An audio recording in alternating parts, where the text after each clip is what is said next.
Her body felt numb, weighed down by an unnatural heaviness she could not explain. She frantically tried to recall the events that had landed her here, in this suffocating space, with her hands and feet tightly bound.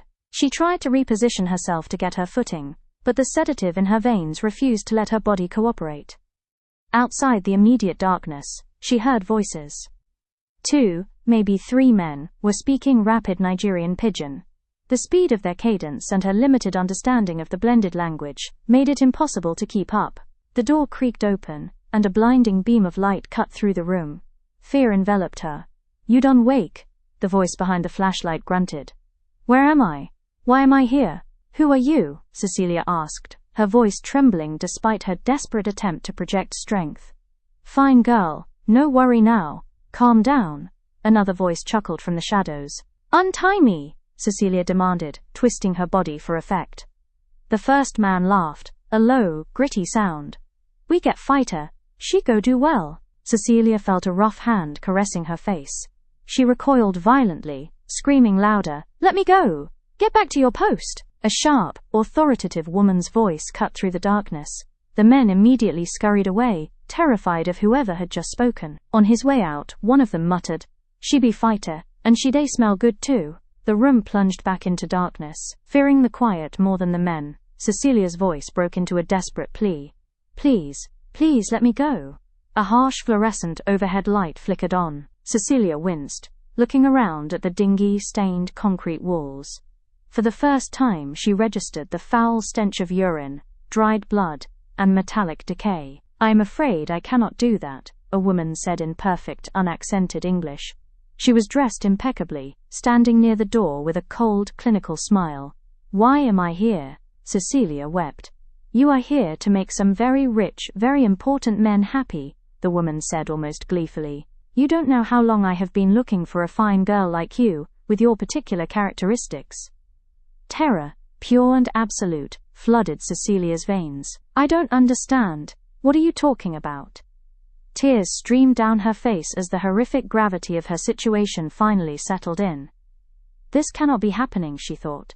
This is the stuff of nightmares, things she read about in human rights journals, far removed from her reality.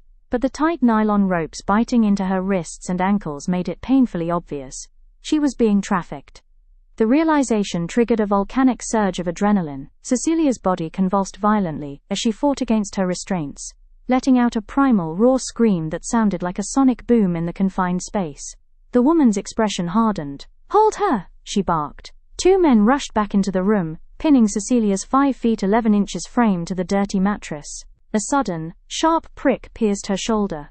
The effects of the injection were instantaneous. The heavy, dark curtain of sedation rushed back over her, and Cecelia slipped back into the void. Before this nightmare, Cecelia had spent 4 beautiful years in Lagos. She had moved from Jefferson Parish, New Orleans, on a research visa after earning her PhD in infectious diseases. Driven by a desire to study viral epidemiology following the regional Ebola outbreaks, she had unexpectedly fallen deeply in love with the city.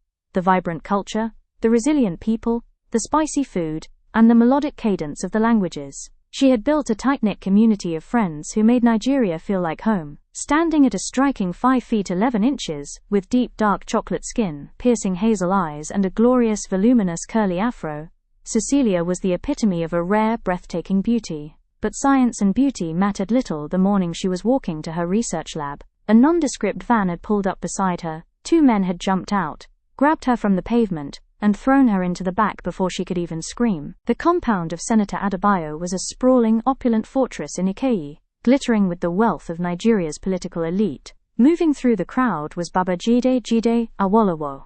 Jide was a titan. At 6 feet 3 inches, with a broad muscular frame carved from years of high-intensity training, and an imposing dark-skinned complexion, he commanded every room he entered. At only 34, he was the oldest of 2 children, deeply protective of his younger sister, and the billionaire founder of a massive conglomerate spanning a cutting-edge tech empire, a global shipping line, and a network of private ultra-modern hospitals. Beside him stood his longtime girlfriend, Temiloluwa Adebayo. Temi was the daughter of the senator and a prominent socialite mother. She was exceptionally light-skinned, flawless and undeniably elegant, moving with a polished grace that masked a deeply spoiled, entitled core. To Temi, the world existed to serve her. Jide had tolerated her vanity out of habit and family history, but lately, an unbridgeable distance had grown between them. As the band played, Jide stepped away from Temmie's suffocating chatter to get a drink near the private pavilion. That was when he saw her. This was the 5th event they had forced Cecelia to attend in 10 days. Each time, she was paraded in front of men who presented themselves to the world as the moral, respectable compass of society. But here they were, examining an overly drugged woman for their sick, degrading pleasures. She had come to welcome the forced injections before these events, as they allowed her to detach from her body while she was being violated in the most painful and heinous ways. She stood there, tears teetering on the edge of release, willing her mind to stop. Stop hoping, stop recording the events, stop trying to understand. Then she saw him, her mind too sedated to process him in his entirety, but she saw him nonetheless. A group of wealthy men, including foreign dignitaries and local politicians, were gathered near the back entrance of the estate's private guest house. In the center of them stood a woman, even dazed, with her magnificent afro slightly matted and her hazel eyes clouded with confusion and terror. She was stunning. She wore an expensive, ill-fitting dress that didn't belong to her, and she was swaying, barely able to keep her balance. Jide's sharp eyes immediately noticed the faint, dark bruising around her wrists. She looked terrified, looking around like a trapped animal surrounded by predators. He watched a prominent politician touch her waist, and the visceral revulsion on her face was unmistakable. Jide walked over, his imposing stature casting a long shadow. "What is going on here?" his deep baritone rumbled. The men laughed nervously. "Ah, Jide, relax, my brother. The senator always ensures his VIP guests are well taken care of. The women tonight are exclusive services." A cold, sickening realization washed over Jide. Exclusive services. This wasn't a catering staff. This was a human trafficking ring operating right under the nose of, or perhaps catered by, the Adebayo family. Jide looked back at the woman. Her hazel eyes locked onto his dark ones for a fleeting second, a silent, desperate plea for help, echoing from her soul, before she was hurried away into the guest house by a handler. An explosive, primal rage ignited in Jide's chest, his fist clenched so hard his knuckles turned a deep purple. He wanted to tear the pavilion down with his bare hands. But he was a strategist. A public scene right now would only cause the handlers to move her, or worse, eliminate her. Controlling his breathing, he forced a cold, detached smirk, turned on his heel, and walked away. Jide couldn't sleep. For 48 hours the image of the dark-skinned woman with the hazel eyes haunted him. He couldn't eat. He couldn't focus on his shipping manifests or tech rollouts. He called in Jide, his most trusted head of security and a former military intelligence officer. "Find out who she is," Jide ordered, sliding a napkin with a description and the location of the senator's gala across his mahogany desk. "And find out exactly what Senator Adebayo is running out of his estate." 3 days later, Jide returned with a file. "Her name is Dr. Cecelia Michaels, American citizen, epidemiologist. She went missing a week ago on her way to her lab. And boss, your suspicions were right. Senator Adebayo isn't just a corrupt politician, he is the kingpin of a high-end international human trafficking syndicate. They kidnap foreign nationals and elite women, drug them and use them to entertain international clients for political favors." Jide's jaw set. The fury that had been simmering inside him boiled over into a cold, lethal resolve. "We are pulling her out. Tomorrow. And we are burning his operation to the ground, using his shipping company's tactical security assets and his tech company's surveillance hacking capabilities." Jide bypassed the senator's estate security. In the dead of night, Jide personally led a heavily armed tactical team into a secluded warehouse near the Lagos docks, the transit point where the women were being prepared for transport. Flashbangs echoed, smoke filled the building, and within minutes, Jide's team systematically neutralized the guards. Jide kicked down the door of a back room. There, tied to a chair, was Cecelia, terrified and weeping as the chaos unfolded outside. Jide dropped his weapon to its sling, stepping forward and kneeling in front of her. He pulled off his tactical helmet so she could see his face. "Cecelia," he said, his voice surprisingly gentle, a stark contrast to his massive, intimidating frame. "You're safe. I've got you." Recognizing the man from the party, the man who hadn't looked at her like a piece of meat, Cecelia let out a ragged sob as he swiftly sliced through her bonds. Her legs collapsed from exhaustion and residual drugging. But Jide caught her, scooping her up into his massive arms and carrying her out into the Lagos night like she weighed nothing at all. Using his vast resources, Jide didn't just stop at rescuing Cecelia.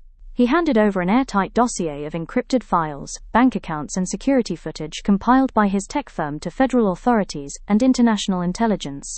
By morning, Senator Adebayo's political empire collapsed in a storm of high-profile arrests. Jide brought Cecelia to one of his private, high-security medical facilities, ensuring she had the finest doctors, psychologists, and round-the-clock protection. As the weeks passed and she physically recovered, Jide visited her often. He brought her favorite books, traditional Creole dishes his chefs tried their best to replicate, and listened to her talk about her passion for medicine. Cecelia was fiercely resilient, but the trauma ran deep. There were nights she woke up screaming from nightmares of the dingy room, and Jide would find himself rushing to the hospital just to sit by her bedside, holding her hand until her breathing steadied. Slowly, an undeniable bond formed between them. Cecelia found solace in Jide's protective, grounding presence. And Jide was utterly captivated by her brilliant mind, her sharp wit, and her breathtaking, resilient spirit. Yet Jide fiercely denied his feelings. She is a survivor of a horrific crime, he told himself repeatedly. She needs a protector and a doctor, not a man complicating her life. He convinced himself that his intense craving to see her smile was just pity. He tried to distance himself, keeping his visits strictly professional, but every time he tried to stay away, his heart dragged him right back to her. Cecelia noticed his hesitation. One evening, sitting in the hospital garden under the starlight, she reached out and touched his muscular arm. "Jide, you saved my life. But you keep looking at me like you're afraid you're going to break me. I am not broken, and I know you feel what's happening between us." Looking down into her brilliant hazel eyes, Jide's walls began to crumble. He realized his denial wasn't about protecting her. It was about his own fear of how deeply, irrevocably he was falling for her. Despite his best efforts, he found himself helplessly drawn to her lips. Her eyes held a magnetic, almost gravitational pull, reels him closer second by second. When he finally closed the distance, and gently pressed his lips to hers, the soft, trembling breath she let out sent a jolt of electricity straight through him. The kiss deepened instantly, turning harder, more passionate. She clung to him, as he anchored his hands on her waist, pulling her flush against his chest. A low moan escaped him, vibrating against her lips as he whispered her name, confessing how desperately he wanted her. Cecelia answered with the same explosive passion, her hands tangling in his hair. Needing to feel her skin, he reached down to slide the constricting barrier of her robe out of the way. She moaned again, arching her body into his touch, completely lost in the moment. Suddenly, the sweeping headlights of a passing car cut through the darkness. The intrusive flash of light provided just enough of a distraction to break the spell and allow him to catch his breath. With a heavy effort, he pulled away. Cecelia immediately protested, reaching for him again, her voice so low and raw it was barely audible. "Cecelia," he breathed. She could hear the sheer ache of restraint in his voice. "I have to stop. I'm sorry. This isn't how I want our first time to be." She stared up at him, trying to clear the haze of desire from her eyes. "I know," she whispered softly, her chest heaving. "But this is so hard. I want you." He let out a ragged groan and pulled her back against him for one brief, fierce embrace. "I want you too, believe me. But not here, not in a hospital garden. You're still healing." Forcing himself to be the strong one, he stood up and gently took her by the hand. He guided her quiet footsteps back to her hospital room, though the walk was agonizing. Long after he left, both of them remained tormented by the burning memories of what had just happened, and the agonizing possibilities of what they had left unfinished. Just as Cecelia was discharged and moved into Jide's private estate for continued safety, a massive scandal erupted closer to home. Temi, furious about her father's sudden arrest and desperate to secure her financial future with Jide, stormed into his office one afternoon, throwing a medical document onto his desk. "I'm pregnant, Jide," Temi announced, her elegant face twisted in a smug, entitled smile. "It's yours. You can't abandon me now, not with everything my family is going through." Jide stared at the paper. For a moment his world stalled. He knew he had been distant, but they had still been together before the gala. However, Jide was a man of science and data. He didn't panic. He quietly ordered his private hospital lab to run a covert advanced prenatal DNA test, using blood samples Temi had given during a routine checkup at his facility a week prior. The results came back 48 hours later. The child was not his. Temi had been sleeping with a married, wealthy oil shipping rival of his, and was desperately trying to pin the pregnancy on Jide to trap him into marriage and save her social standing. Jide confronted Temi in front of both of their families, presenting the DNA evidence coldly. "Our relationship is over," Jide said, his voice dangerously low. "Get out of my sight before I have you arrested as an accessory to your father's crimes." Humiliated, broke, and stripped of her social status, Temi left in a storm of rage.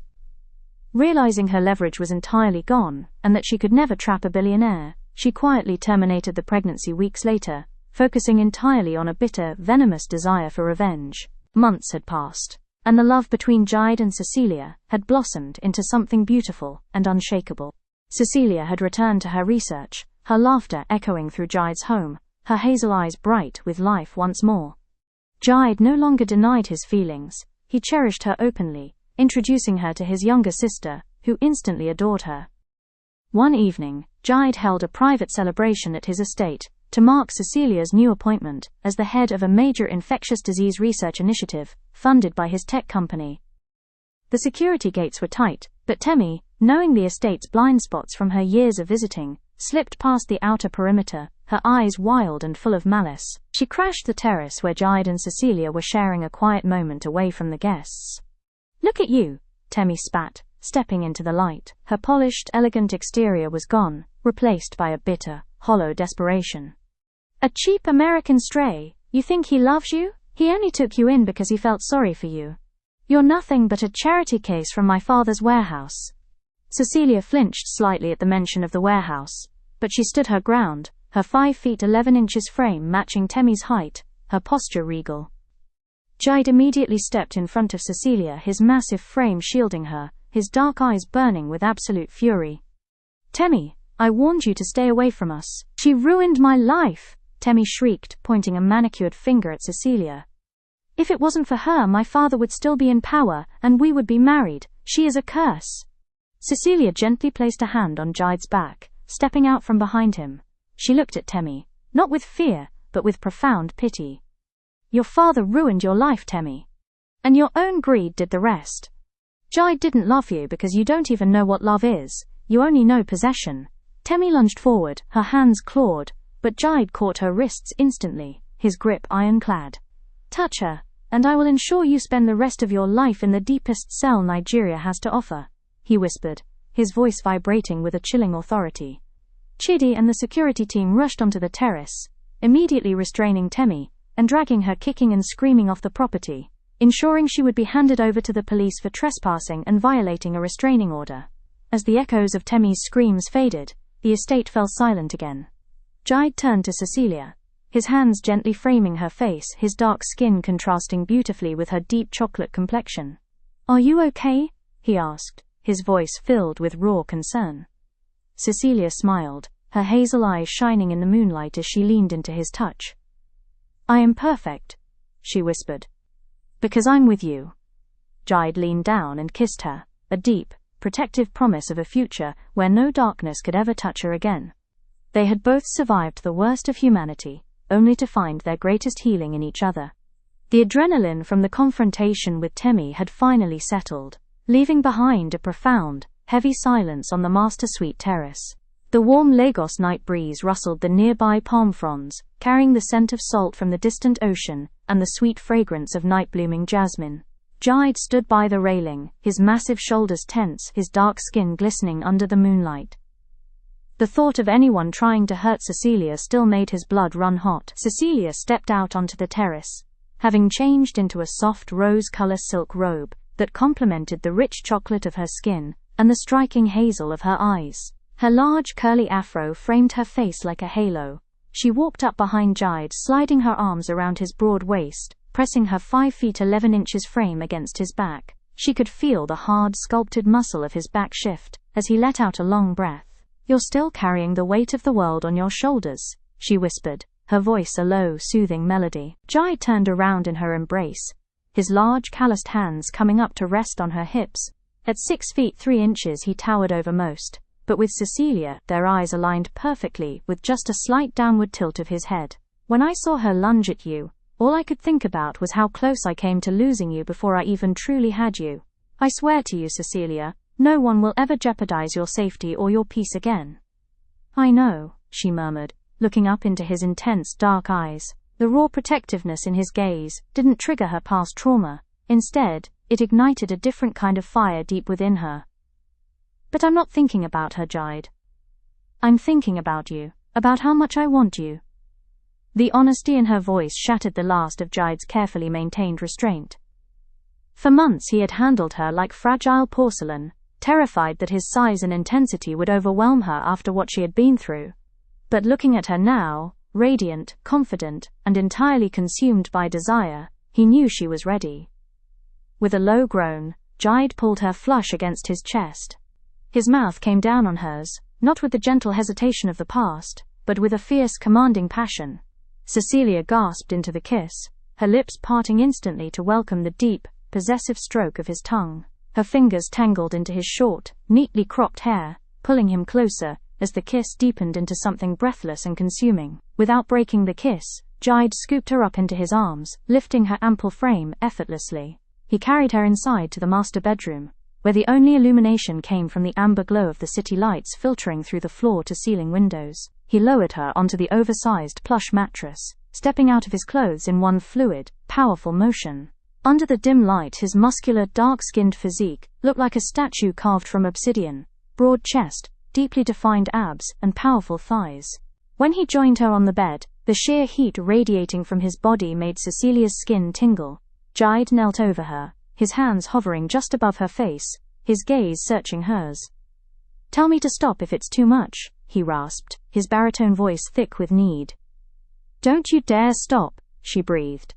Slowly, Jide untied the silk ribbon of her robe, parting the fabric to reveal the breathtaking expanse of her deep chocolate skin. His breath hitched. He traced a line from her collarbone, down the curve of her full breasts, to the soft flare of her hips. Every touch left a trail of fire. He leaned down, his lips following the path his hands had taken, kissing his way down her stomach, making her arch against the sheets with soft, breathless gasps. Cecilia's hands mapped the expanse of his back, her nails digging slightly into the hard muscle of his shoulders as his lips found the sensitive skin of her inner thigh. The contrast of his dark skin against hers, the sheer size of him enveloping her, made her feel entirely safe, yet wildly undone. When Jide moved back up her body, his chest pressing against hers, the friction was electric. He looked down at her, his eyes dark with an unbridled devotion. "You are everything to me, Cecelia. Everything." "Show me," she whispered, her hazel eyes locked onto his. Jide shifted, his thigh parting hers gently. He paused for a fraction of a second, ensuring she was completely with him, and then, with a slow, deliberate push, he slid inside her, uniting them completely. Cecelia let out a sharp, ragged breath, her head tilting back into the pillows as a wave of intense pleasure rippled through her. Jide caught her mouth with his again, catching her soft moans as he began to move. His pace was slow and tortuously deep at first, savoring the tight, warm velvet of her body, giving her time to adjust to his size. As the rhythm took over, the pace quickened, driven by a primal, unstoppable momentum. The room was filled with the sound of their labored breathing, the rustle of the heavy sheets, and the quiet, desperate murmurs of love spoken in the dark. Jide lifted her hips, driving deeper, his muscular frame straining with the effort to hold back his own release. Cecelia was completely lost in the sensation, her hands gripping his biceps as he lifted her higher, matching him movement for movement. The pleasure built, coiling tighter and tighter like a spring, until it became too much to bear. She cried out his name, her body shaking as the first waves of a powerful, shattering release overtook her. Hearing her cry of surrender broke Jide's control completely. With a final, deep thrust, his entire body went rigid, a low, guttural growl tearing from his throat as he surrendered to his own release, pouring everything he had into her. Afterward, the world slowed down. Jide collapsed softly beside her, pulling her sweat-sheened body tightly against his chest. He wrapped his massive arms around her, burying his face in her soft afro, his heart hammering a frantic rhythm against her ribs. Cecelia rested her head on his chest, tracing the line of his jaw, her hazel eyes heavy with contentment. The ghosts of her past were entirely gone, burned away by the heat of a love that was fiercely protective, entirely consuming, and undeniably theirs. 1 year after the collapse of the Adebayo Syndicate, the narrative of tragedy in Lagos had been completely rewritten. Jide had pledged he will never let what happened to Cecelia happen to another soul, and together, they turned their shared pain into a monument of hope. On the outskirts of Lekki, overlooking the pristine waters of the Atlantic, stood the Awolowo Michaels Freedom Center. It was a sprawling, state-of-the-art campus funded jointly by Jide's shipping conglomerates and tech foundations. The center was an oasis of holistic healing. It didn't just rescue survivors of trafficking, it rebuilt them. The campus housed a comprehensive counseling wing with top-tier trauma specialists, a fully accredited vocational and alternative education academy, where survivors could earn degrees or learn technical skills, and a global legal aid branch dedicated to tracking down families and safely reuniting survivors with their loved ones across the globe. Directly adjacent to the center was the Michaels Institute for Global Health, a cutting-edge, biosafety Level 4 research facility. It was Cecelia's dream brought to life. Equipped with the most advanced diagnostic technology Jide's tech company could develop, the lab was already pioneering new research into infectious diseases and viral epidemiology, serving as Africa's premier shield against emerging outbreaks. The atmosphere was electric. The dual launch of the center and the institute had drawn dignitaries, international human rights leaders, and global health officials from across the world. Media cameras flashed against the evening sky as guests moved through the beautifully landscaped courtyard, enjoying champagne and traditional Nigerian delicacies. Cecelia stood on the balcony of the research institute, looking down at the thriving crowd. She was breathtaking. Her 5 feet 11 inches frame was adorned in a custom-designed floor-length Iro and Buaba, made from rich deep emerald and gold silk aso-oke, that beautifully complemented her deep chocolate skin. Her glorious afro was styled to perfection, and her hazel eyes sparkled with a profound sense of accomplishment. She was no longer a victim, she was a savior.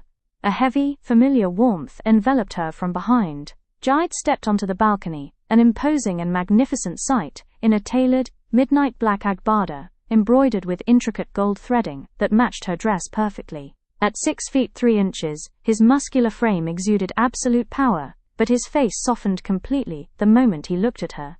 "You look like a queen, Alayamfemi, my chosen one," Jide murmured, his deep baritone sending a familiar thrill down her spine. "We did it, Jide," Cecelia said, leaning back into his broad chest as his massive hands came to rest gently on her waist. "Look at this place. People are going to heal here. They're going to get their lives back."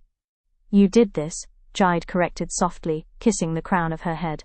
"Your strength inspired it. I just supplied the bricks. Now come. The board is waiting for us, in the main pavilion, for the final dedication." Jide led Cecelia down to the central courtyard, where a massive glass pavilion had been erected over a sprawling reflecting pool. As they stepped inside, the hundreds of elite guests went entirely silent. Cecelia assumed Jide was about to give a standard corporate speech, but as they reached the center of the pavilion, the glass roof overhead began to retract, opening up to the clear, starry Lagos night. Suddenly, a low hum echoed from the ocean side of the estate. Cecelia gasped as a synchronized fleet of 500 illuminated drones rose into the night sky. They shifted seamlessly, lighting up the atmosphere in brilliant hues of emerald green and gold. First, the drones formed the double helix structure of DNA, honoring her life's work. Then, they shifted into a massive, glowing map of the world, symbolizing the lives they were saving. Before Cecelia could even process the grandeur of the display, the drones shifted a third time, organizing into elegant, sweeping script that illuminated the entire Ikoyi and Lekki coastlines. "Marryme, Cecelia." The crowd erupted into gasps and applause. Cecilia's hands flew to her mouth, her hazel eyes welling with tears of pure shock and joy. She turned back to Jide. The billionaire titan, the man who held the keys to shipping lines, tech empires and hospitals, was down on one knee on the polished marble floor before her. He reached into his agbada and pulled out a custom velvet box. When he opened it, even the ambient light of the drones couldn't compete with the brilliance inside. It was a flawless, ultra-rare 12-carat radiant cut flawless vivid green emerald, flanked by 2 trillion cut diamonds, set in a band of pure Nigerian gold, a ring that reflected her eyes and her journey. "Cecelia," Jide said, his voice echoing clearly through the pavilion, rich with an emotion he had once tried so hard to deny. "When I first saw you, you were surrounded by darkness, but all I could see was your light.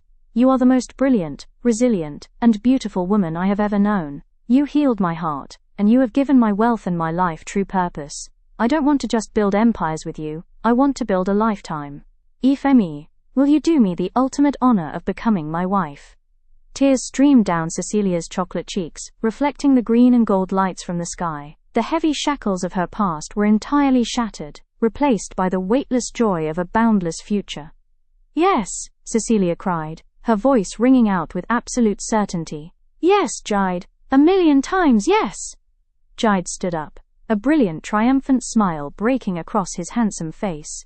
He slid the magnificent ring onto her finger, a perfect fit, before sweeping her 5 feet 11 inches frame completely off her feet, lifting her high into the air as the crowd erupted into a roaring standing ovation.